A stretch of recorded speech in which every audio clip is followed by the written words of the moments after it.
Good morning friends, स्वागत है आपका आपके अपने चैनल डिजिटल नॉलेजपीडिया पे। तो आज हम लोग कंटिन्यू करने जा रहे हैं main parts of the cell के बारे में। इससे पहले हमने डिस्कस किया था।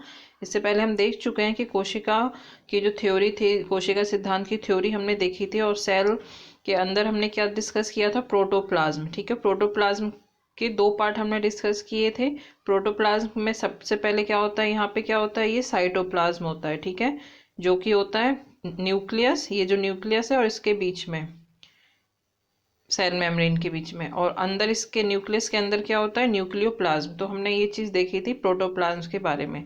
अब हम लोग आगे देखने वाले हैं कि ये जो सेल है इसके अंदर और भी क्या क्या पार्ट्स होते हैं। ठीक है, तो चलिए स्टार्ट करते हैं हम लोग पार्ट्स ऑफ द सेल, जिन्हें हम लोग कहते हैं सेल ऑर्गेनेल्स। तो सबसे पहले क्या होता है, सेल का जो सबसे मेन पार्ट है वो है सेल वॉल। सबसे इंपॉर्टेंट पार्ट है सेल का सेल वॉल। जैसे ये है सेल, ठीक है, तो ये जो सबसे बाहर है ये, इसे क्या कहते हैं हम? Cell wall. इसे किसने डिस्कवर किया था? इसे डिस्कवर किया था रॉबर्ट हुक ने। तो रॉबर्ट हुक जब कॉर्क टिश्यू को देख रहे थे तभी उन्होंने इसको डिस्कवर कर दिया था कि ये सेल वॉल है। बाहरी, सबसे बाहरी जो परत होती है उसको उन्होंने कहा था ये सेल वॉल है। और ये इसका मेन काम प्रोटेक्शन होता है। और सबसे इम्पोर्टेंट बात, जो सेल वॉल है वो नॉन लिविंग होती है।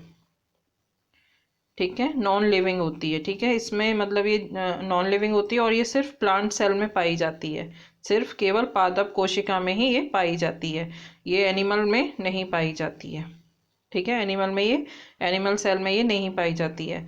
और ये बनी किसकी हुई होती है? तो जो ये सेल वॉल होती है वो सेल्यूलोज की बनी हुई होती है। ठीक है, किसकी बनी होती है? सेल्यूलोज की बनी होती है। और जो सेल डिवीज़न का जो टेलोफेज स्टेज होता है उस पे जाके ये ऑर्गेनाइज हो जाती है। तो ये इंपॉर्टेंट है, कौन से फेज में ये ऑर्गेनाइज होती है? टेलोफेज में। जो टेलोफेज अवस्था होती है उसमें ये अपना आकार ले लेती है। अब बात करते हैं बैक्टीरिया की। जो सेल वॉल होती है वो किस चीज़ की बनी होती है? वो बनी होती है पेप्टिडोग्लाइकेन की। अभी पेप्टिडोग्लाइकेन क्या है? ये एक पॉलीमर है। ठीक है, इसको म्यूरिन भी कहते हैं, म्यूरिन। ठीक है, तो ये हो गए सेल वॉल के बारे में। और जो बैक्टीरिया है इसकी सेल वॉल किसकी बनी होती है? पेप्टोग्लाइकेन की, ये बता दिया। लेकिन सिर्फ एक बैक्टीरिया है जो हमने पहले भी डिस्कस किया था, माइकोप्लाज्मा। माइकोप्लाज्मा, इसके अंदर सेल वॉल नहीं होती। तो ये एक्सेप्शन है। ठीक है, कि सारे बैक्टीरियाज में सेल वॉल होती है सिवाय माइकोप्लाज्मा के। ठीक है, इसके अंदर सेल वॉल नहीं होती है। तो बैक्टीरिया की सेल वॉल किसकी बनी होती है? पेप्टोग्लाइकेन की। और अगर एल्गी की पूछें, एल्गी की या फिर किसी भी ग्रीन प्लांट की, तो वो बनी होती है सेल्यूलोज की। तो ये हमने बात की सेल वॉल की। तो सेल वॉल का मेन काम क्या था? प्रोटेक्ट करना। आगे हम लोग डिस्कस करेंगे सेल मेम्ब्रेन। तो सेल मेम्ब्रेन को भी सेल वॉल क्या करती है? प्रोटेक्शन देती है। तो सेल मेम्ब्रेन के बारे में आपको समझ में आ गया। तो ये सबसे बाहरी होती है, ये होती है, जैसे ये न्यूक्लियस है तो सबसे जो बाहर है इसको क्या कहेंगे? Cell wall. और सिर्फ प्लांट में होती है, ये सिर्फ प्लांट में होती है। और सबसे इंपॉर्टेंट बात की ये नॉन लिविंग है, ये नॉन लिविंग होती है और सिर्फ प्लांट में होती है और सेल्यूलोज की बनी हुई होती है। ठीक है, तो ये सारी चीज़ें हमने डिस्कस कर ली। अब ये न्यूक्लियस है और यहाँ पे क्या भरा हुआ होता है? ये हमने क्या कहा था? ये पूरा तो प्रोटोप्लाज्म है। ठीक है, पूरा इसके अंदर प्रोटोप्लाज्म है। लेकिन ये जो न्यूक्लियस के अंदर है इसे हम लोग न्यूक्लियोप्लाज्म कहते हैं। ठीक है, क्या कहते हैं? केंद्रक द्रव। और जो यहाँ पे है न्यूक्लियस के बाहर और ये इसके बीच में, मेम्ब्रेन के बीच में, तो इसको क्या कहते हैं? इसको साइटोप्लाज्म कहते हैं। ठीक है, अब देखते हैं सेल मेम्ब्रेन। अब देखते हैं सेल मेम्ब्रेन। तो जो सेल मेम्ब्रेन है, सेल मेम्ब्रेन ये दोनों में पाई जाती है। ठीक है, प्लांट सेल में भी और एनिमल सेल में भी, दोनों में ये पाई जाती है। ये कैसी होती है? सबसे इंपॉर्टेंट बात है, सेल मेम्ब्रेन जो होती है वो सेमी परमिएबल होती है, मतलब अर्ध पारगम्य झिल्ली होती है। मतलब कि ये बहुत ही सिलेक्टिव चीज़ों को ये जाने देती है अपने यहाँ से, कुछ जिसको हर चीज़ को ये अंदर नहीं जाने देती, सिलेक्ट करती है, सिलेक्टिवली परमिएबल होती है। ठीक है, मतलब कुछ को जाने देती है, कुछ को नहीं जाने देती है ये। और सबसे इंपॉर्टेंट बात, जो सेल मेम्ब्रेन है वो लाइव होती है। जैसे सेल वॉल नॉन लिविंग थी पर ये लिविंग होती है। और ये बनी किसकी होती है? लिपिड और प्रोटीन। ठीक है, लिपिड और प्रोटीन की ये बनी होती है। ठीक है, जो सेल मेम्ब्रेन है वो किसकी बनी होती है, लिपिड एंड प्रोटीन। इसका मेन फंक्शन क्या होता है कि ये जो पदार्थों की आवाजाही है उसको नियंत्रण करती है, कंट्रोल करती है। ठीक है, इसका मेन फंक्शन क्या है, मॉलिक्यूलर एक्टिविटीज को ये कंट्रोल करती है कि किस कहाँ अंदर किसको जाने देना है और किसको नहीं। और इसका इसे सेल मेम्ब्रेन का एक और नाम क्या है, इसे कहते हैं प्लाज्मा मेम्ब्रेन।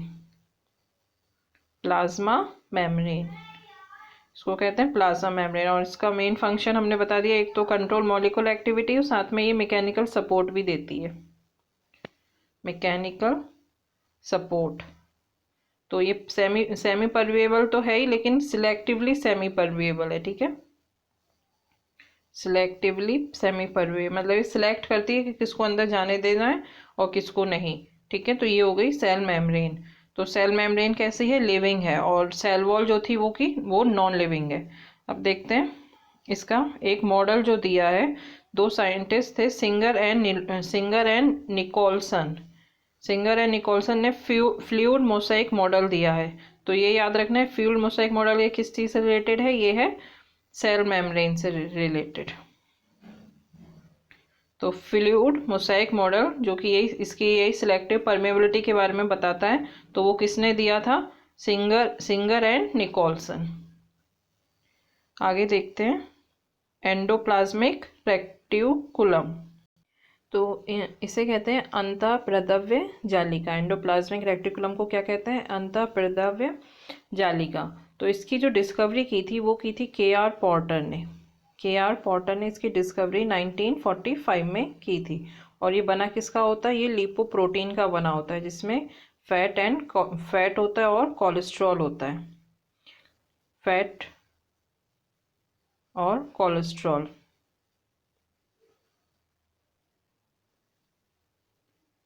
ठीक है, फैट और कोलेस्ट्रॉल होता है। ठीक है, तो ये इसका बना हुआ था। और इसके दो टाइप होते हैं, एंडोप्लाज्मिक रेटिकुलम के दो टाइप होते हैं। एक पहला जो होता है वो होता है स्मूथ वॉल, मतलब जिसकी वॉल जो होती है बिल्कुल स्मूथ होती है इस तरीके से। ठीक है, तो इसमें राइबोसोम नहीं होते हैं। और इसका मेन काम क्या होता है, ये लिपिड सीक्रेशन में काम करता है। तो फैट्स और कोलेस्ट्रॉल को ये सीक्रेट करता है, इसमें कोई राइबोसोम नहीं होते। और जो एंडोप्लाज्मिक रेटिकुलम होता है वो फैला कहाँ से कहाँ होता है, जैसे ये है सेल और ये है न्यूक्लियस, तो इन दोनों के बीच में, ठीक है, इन दोनों के बीच में ये रहता है, सेल मेम्ब्रेन और न्यूक्लियर मेम्ब्रेन के बीच में ये फैला हुआ होता है।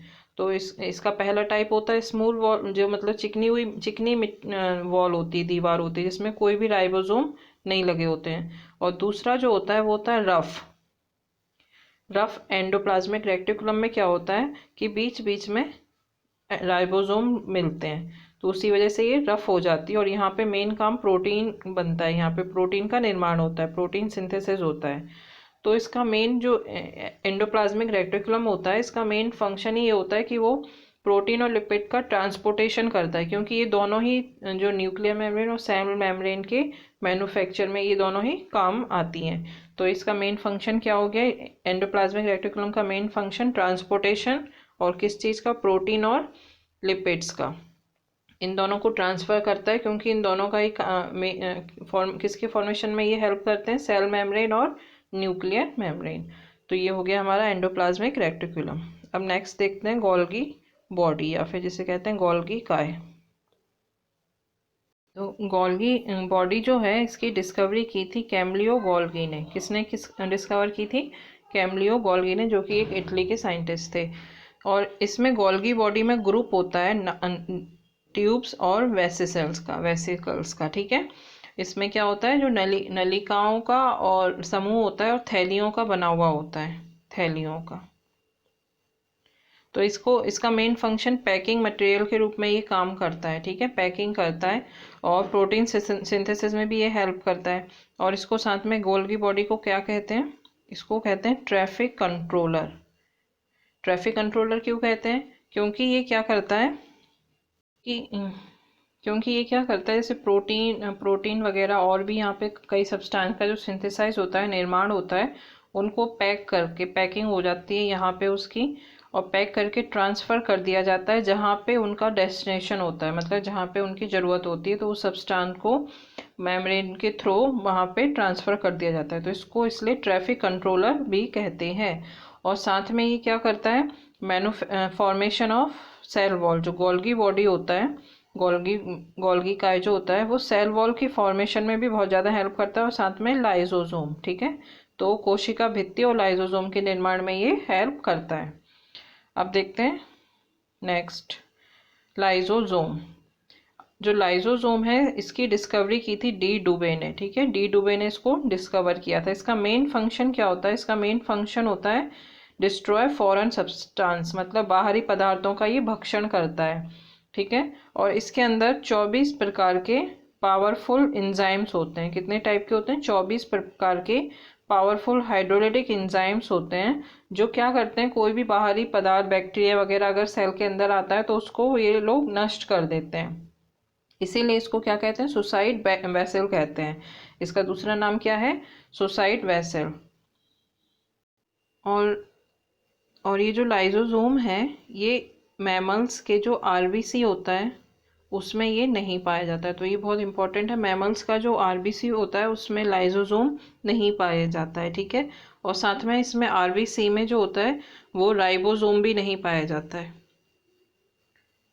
राइबोसोम भी नहीं पाया जाता है, और ना ही एंडोप्लाज्मिक रेक्टिकुलम भी पाया जाता है। तो आरबीसी में क्या क्या नहीं होता है? एक तो लाइजोसोम नहीं होता है, दूसरा राइजोबोम, दूसरा क्या होता है? एक तो लाइजोसोम, फिर राइबोसोम और एंडोप्लाज्मिक रेक्टिकुलम। ये तीनों ही चीज़ें आरबीसी में नहीं पाई जाती। मैमल्स के जो आरबीसी होता है उसमें ये नहीं पाई जाती हैं। तो लाइजोसोम के बारे में समझ में आ गया। लाइजोसोम को क्या कहते हैं? Suicidal vessel. अगला देखते हैं माइटोकॉन्ड्रिया। माइटोकॉन्ड्रिया की डिस्कवरी किसने की थी? रिचर्ड एल्टमैन ने इसको डिस्कवर किया था, ठीक है। तो रिचर्ड एल्टमैन ने इसको डिस्कवर किया था, लेकिन रिचर्ड एल्टमैन ने इसको नाम दिया था बायोब्लास्ट, ठीक है। बायोब्लास्ट नाम दिया था माइटोकॉन्ड्रिया को रिचर्ड एल्टमैन ने, लेकिन आगे जाके कार्ल बेंडा ने इसको नाम क्या दिया था? माइटोकॉन्ड्रिया। तो माइटोकॉन्ड्रिया अगर नाम पूछें तो कार्ल बेंडा ने दिया था, लेकिन रिचर्ड एल्टमैन ने इसे डिस्कवर किया था, लेकिन डिस्कवर करने के बाद नाम दिया था बायोब्लास्ट। अब जो ये माइटोकॉन्ड्रिया है, ये सबसे मेन काम यहाँ पे क्या होता है? ये रेस्पिरेटरी साइट, श्वसन स्थल माना जाता है, ठीक है। यहाँ पे जो ऑर्गेनिक सब्सटेंस होते हैं उनका ऑक्सीडेशन होता है, ऑक्सीकरण होता है, ठीक है, जिसकी वजह से बहुत सारी एनर्जी रिलीज होती है, जो कि एटीपी के फॉर्म में एनर्जी रिलीज होती है, ठीक है। तो इसीलिए इसको क्या कहते हैं? Powerhouse of the cell. कोशिका का शक्ति केंद्र किसे कहा जाता है? माइटोकॉन्ड्रिया को, क्योंकि यहाँ पे काफ़ी मात्रा में एनर्जी रिलीज होती है एटीपी के फॉर्म में, ऑक्सीडेशन के कारण, ठीक है, ऑक्सीकरण के कारण यहाँ पे एनर्जी रिलीज होती है, ठीक है। तो ये हो गया हमारा माइटोकॉन्ड्रिया।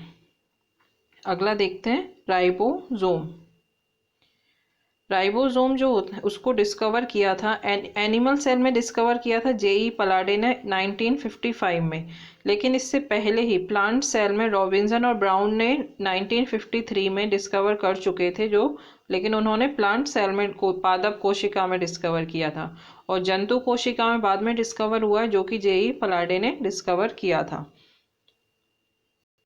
और जो राइबोसोम है वो बना किस चीज़ का होता है? ये बना होता है राइबो न्यूक्लिक एसिड, यानी आरएनए एंड प्रोटीन। और इसका दूसरा नाम क्या है राइबोसोम का? Protein factory, factory of protein. क्यों कहते हैं इसे प्रोटीन की फैक्ट्री? क्योंकि यहाँ पे जो ये जो जगह है राइबोसोम, यहाँ पे प्रोटीन का सिंथेसिस होता है, ठीक है। प्रोटीन का बहुत अधिक मात्रा में यहाँ पे सिंथेसिस होता है, क्योंकि प्रोटीन संश्लेषण के लिए एक बहुत अच्छी जगह है जो राइबोसोम है, इसलिए यहाँ पे इसे प्रोटीन की फैक्ट्री कहा जाता है। जो राइबोसोम है और आरबीसी में, ह्यूमन के आरबीसी में क्या ही पाई जाती है? नहीं पाई जाती है, ठीक है। तो ये इंपॉर्टेंट है। तो प्रोटीन फैक्ट्री अगर पूछें, फैक्ट्री ऑफ प्रोटीन किसको कहा जाता है? तो वो कहा जाता है राइबोसोम को। अगला देखते हैं, अगला सेल ऑर्गेनी कौन सा है? प्लास्टिड। तो प्लास्टिड जो होता है वो सिर्फ प्लांट सेल में ही पाया जाता है, पादप कोशिका में ही पाया जाता है, एनिमल में ये नहीं पाया जाता है, ठीक है। और इसके 3 टाइप हैं, प्लास्टिड के 3 टाइप हैं। कौन कौन से? क्लोरोप्लास्ट, ल्यूकोप्लास्ट और क्रोमोप्लास्ट। तो जो क्लोरोप्लास्ट होता है वो ग्रीन कलर का होता है, ठीक है, हरित लवक ग्रीन कलर का होता है। और ये किसमें, इसके अंदर क्या होता है? क्लोरोफिल होता है, जो कि क्लोरोफिल किस में हेल्प करता है? फोटोसिंथेसिस में हेल्प करता है, प्रकाश संश्लेषण में मदद करता है, जिसकी वजह से जो प्लांट्स होते हैं वो अपना खाना खुद बना पाते हैं। और जो दूसरा प्लास्टिड है ल्यूकोप्लास्ट, इसे अवर्णी लवक कहते हैं। ये रंगहीन होता है, कलरलेस होता है, और ये उन पार्ट्स में पाया जाता है जहाँ पे सनलाइट नहीं पहुँच पाती, जैसे कि रूट हो गए या फिर अंडरग्राउंड स्टेम हो गया, तो ये उनमें पाया जाता है। और जो थर्ड क्लोरोप्लास्टिड है, क्रोमोप्लास्ट, वो कलरफुल होता है, ठीक है, रेड येलो कई कलर्स का होता है। फ्लावर या फिर सीड के जो अलग अलग कलर्स पाए जाते हैं वो क्रोमोप्लास्ट की वजह से ही होते हैं। जैसे कि टमाटर का रंग होता है जो लाइकोपिन की वजह से लाल होता है। तो इस तरीके से इसमें कई सारी पिगमेंट्स होती हैं जो हम लोग आगे नेक्स्ट वीडियो में डिटेल में डिस्कस करेंगे, क्योंकि इसमें क्रोमोप्लास्ट में कई सारे पिगमेंट्स, कलर जो होते हैं वो रिस्पॉन्सिबल होते हैं, अलग अलग प्लांट, अलग अलग फ्रूट या फिर कोई भी सब्जी के कलर के लिए रिस्पॉन्सिबिलिटी होती है, वो क्रोमोप्लास्ट की होती है, जिसे वर्णी लवक कहते हैं, ठीक है। अब देखते हैं नेक्स्ट, न्यूक्लियस। तो जो न्यूक्लियस है इसकी डिस्कवरी की थी रॉबर्ट ब्राउन ने 1831 में। 1831 में इन्होंने डिस्कवर किया था न्यूक्लियस को।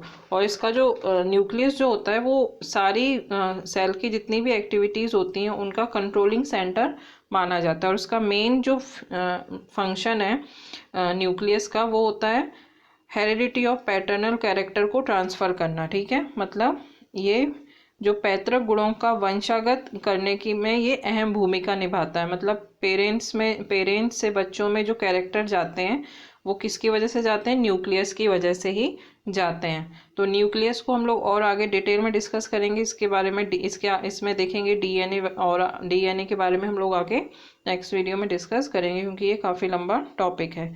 तो इसमें हम लोग न्यूक्लियस में सिर्फ इतना ही देखेंगे, ठीक है, कि ये इसका मेन रोल क्या है? हेरिडिटी ऑफ पैटर्नल कैरेक्टर को ट्रांसफ़र करना, ठीक है, पेरेंट्स से चिल्ड्रन में। अगला देखते हैं सेंट्रोजोम, तारक काय। ये किसने डिस्कवर किया था? ये डिस्कवर किया था टी बॉवरी ने 1888 में। सेंट्रोजोम किसने डिस्कवर किया था? टी बॉवरी ने। और इसका मेन काम क्या होता है? ये सेल डिवीज़न में हेल्प करता है, कोशिका विभाजन में ये सहायक होता है।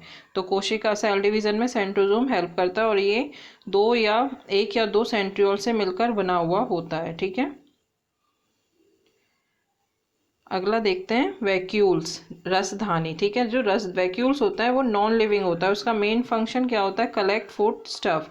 इसका मुख्य कार्य क्या होता है? भोज्य पदार्थ को एकत्रित करना, ठीक है। ये खाने को अपने इसमें इकट्ठा कर लेता है, तो इसका मेन फंक्शन। और जो ये वैक्यूल्स होता है वो प्लांट सेल में होता है। प्लांट सेल में ये बड़ा सा पाया जाता है, ठीक है, बहुत बड़ा होता है साइज में। लेकिन एनिमल सेल में ये छोटे छोटे कई सारे पाए जाते हैं। जैसे ये तो न्यूक्लियस है, तो ऐसे छोटे छोटे कई सारे पाए जाते हैं एनिमल सेल में, लेकिन छोटे होते हैं, लेकिन मात्रा में बहुत ज़्यादा होते हैं वैक्यूल्स। तो इनका मेन काम क्या होता है? ये फूड आइटम को इकट्ठा करते हैं अपने अंदर, ठीक है। तो इसके आगे हम लोग आगे सेल के बारे में और इम्पोर्टेंट डिस्कशन नेक्स्ट वीडियो में करेंगे। तब तक आप लोग पढ़ते रहिए और अपना ध्यान रखिए। Thank you.